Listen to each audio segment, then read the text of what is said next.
Alhamdulillahi Rabbil Alamin. Wabihi nasta'in wa ala umuri dunya wa din. Wassalatu wassalamu ala asrafil anbiya'i wal mursalin Sayyidina wa maulana Muhammadin sallallahu alaihi wasallam wa ala alihi wa sahbihi ajma'in. Amma ba'd. Asyhadu an la ilaha illallah wahdahu la syarika lah wa asyhadu anna Muhammadan abduhu wa rasuluh la nabiyya wa rasulna ba'd. Allahumma sholli ala sayyidina Muhammad wa ala ali sayyidina Muhammad. Amma ba'd. Baik teman-temanku sekalian dimanapun kalian berada, pada kali ini, di video kali ini saya akan menjelaskan materi akidah akhlak di sekolah dan madrasah yang bertemakan iman-iman kepada kitab-kitab Allah.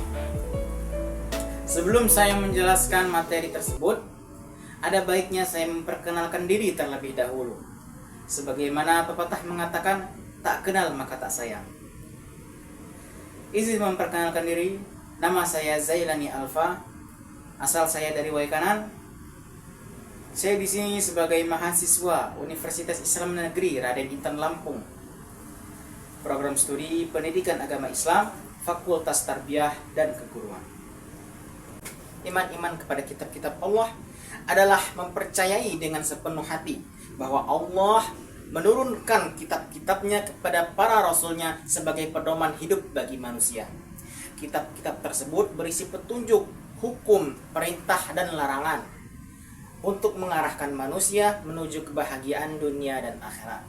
Keimanan ini termasuk salah satu rukun iman yang wajib diyakini, sebagaimana disebut di dalam Al-Quran, yang artinya beriman kepada Allah, malaikat-malaikatnya, kitab-kitabnya, dan rasul-rasulnya. Quran Surah An-Nisa ayat 136. Dengan demikian, seseorang tidak dianggap sempurna keimanannya apabila ia tidak beriman kepada kitab-kitabnya. Yang dimaksudnya adalah kitab-kitab Allah. Adapun tujuan Allah menurunkan kitab-kitabnya, yang pertama, sebagai petunjuk hidup.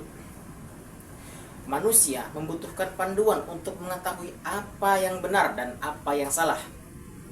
Kitab Allah memberikan arahan yang pasti sehingga manusia tidak tersesat.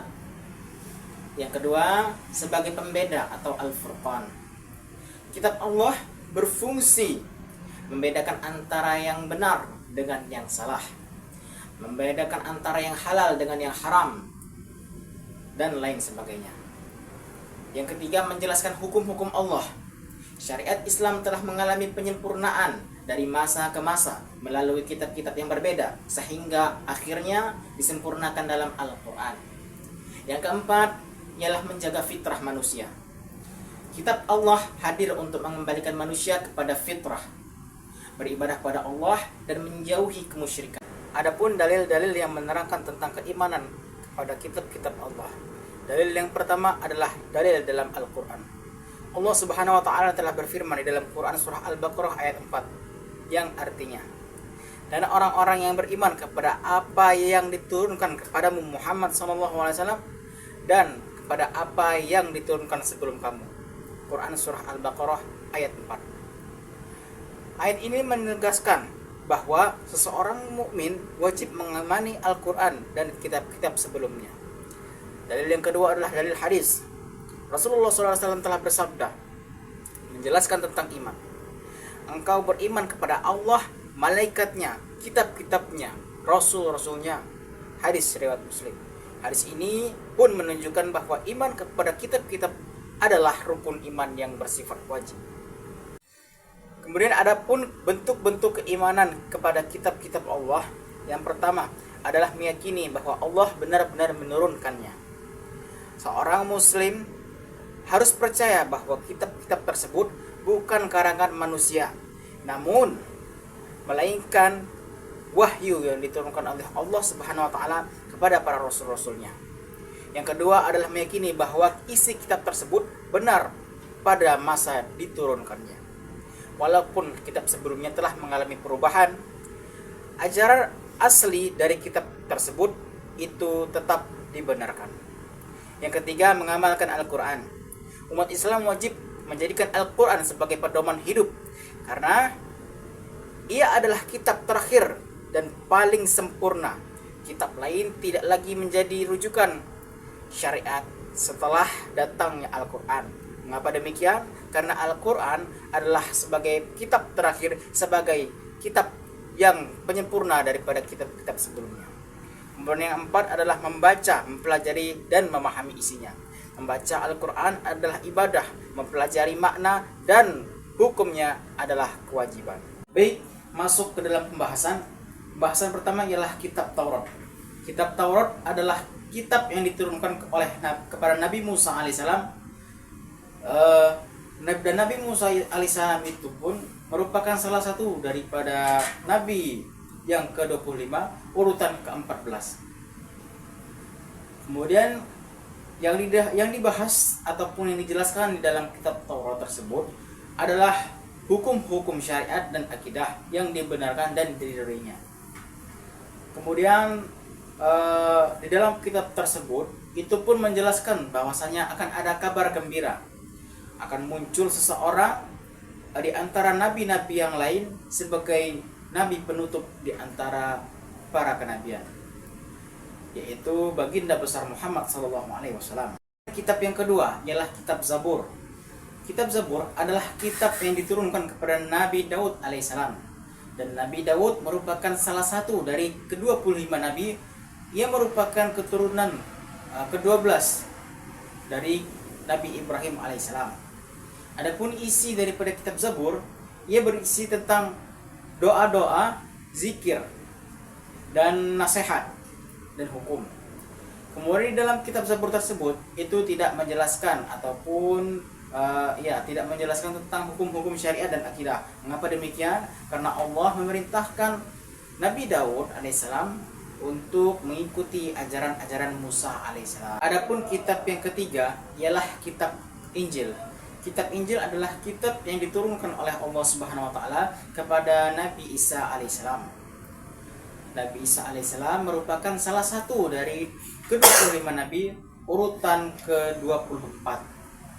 Adapun isi dari kitab-kitab Injil ialah menjelaskan tentang hak-hak dan seruan umat manusia kepada tauhid atau pencipta, dan menutup sebagian hukum-hukum kitab Taurat untuk menyesuaikan keadaan manusia sesuai dengan kebutuhan.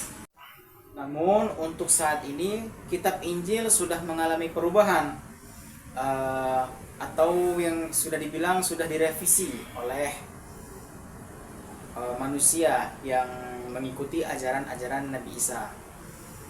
Contohnya seperti Injil Matius, Markus, dan Yohanes. Kitab terakhir adalah kitab Al-Quran. Kitab Al-Quran adalah kitab yang diturunkan oleh Allah Subhanahu wa taala kepada Nabi Muhammad SAW. Kitab Al-Quran merupakan kitab sebagai kitab penyempurna daripada kitab-kitab sebelumnya. Al-Quran menjadi petunjuk, pedoman untuk umat Islam atau umat manusia sampai hari kiamat. Adapun keistimewaan Al-Quran sebagai kitab penyempurna, yang pertama, terjaga dari perubahan.